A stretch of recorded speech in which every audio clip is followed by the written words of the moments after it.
there's one thing that we can all collectively agree on that we can't stand, and that's incessantly pulling on that friggin' pull cord and the machine not starting. Well, today that's all going to change. We're coming into the spring season and I'm going to save your shoulders and back, your money and your frustration with 5 simple tips to get any engine running just as it should. Now, it doesn't matter if you have a Stihl chainsaw, an Echo line trimmer, a Husqvarna leaf blower. The tips and tricks that I share with you today apply to any outdoor power equipment. So step 1, before we even attempt to start the engine, grab yourself some 3-in-1 or other light lubricating oil, pull the trigger and simply apply a few drops to any moving parts, shafts, pivot pins, and don't forget to add a few drops to the throttle cable as well. Now, if your machine has any grease points, either a Zerk fitting or sometimes a hex nut covering a little hole that you can add grease into, give it a few pumps of grease in there as well. Now, having done this, everything should actuate and move nice and freely. And also check your on-off switch as well. Make sure it's not binding or sticking in either position. Step number 2, take a look inside your fuel tank. Even if it looks good, throw it away. Modern fuel is shit. Save yourself a lot of headaches. If it's over 4 weeks old or you're not sure, throw it away, dispose of it. For those of you who are just about to reach for your jerry can, if it's the same fuel that was in your tank, throw it away. Fuel that's older than 28 days can start to cause you problems, from hard starting, poor running, problems with carbon formation. You can have fuel lines and carburetors that tend to get a bit blocked up.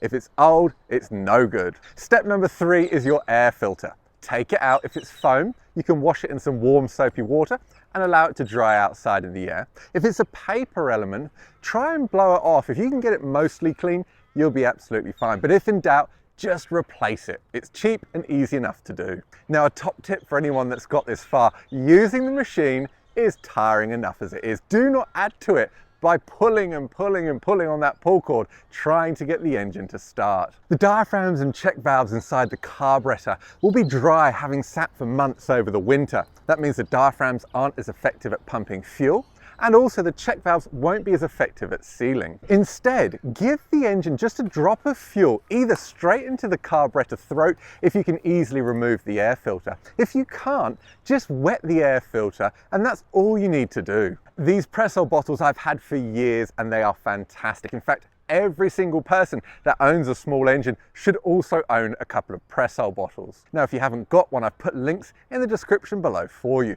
They seal better than anything else I've ever used. They hold almost any chemical you're going to come across. You'll also find that because you don't remove the cap, you simply twist the end to tighten it, you never lose it. They are just brilliant. I've probably got about 10 of them myself.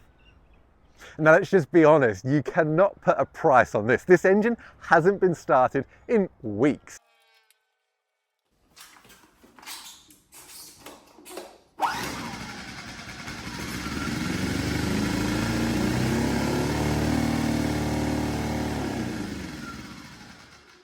There it is, it's that simple. This tip is going to revolutionize your ability to start these small engines, and it will take all of the frustration and effort out of the process for you. Get a couple of those bottles. Over time, they can split with things like acetone inside them, but they last for many, many years. Now, even though the engine's running, you might be able to hear that it's slightly labored, and sometimes it might even stall shortly after starting. This is really normal for an engine that hasn't been started in a number of months. As mentioned, the diaphragms are a little bit dry and they don't pump fuel quite as effectively. And also, if the engine was serviced and the carburetor was tuned in those warmer summer months, now that we're in spring and it's cooler, the air is denser, your engine will run leaner with the same amount of fuel. So with this said, tip number 4 is to open the low speed screw, that's anti-clockwise, about 1/8 to 1/4 of a turn. Now, I want you to listen to how the sound of the engine changes as I make this adjustment.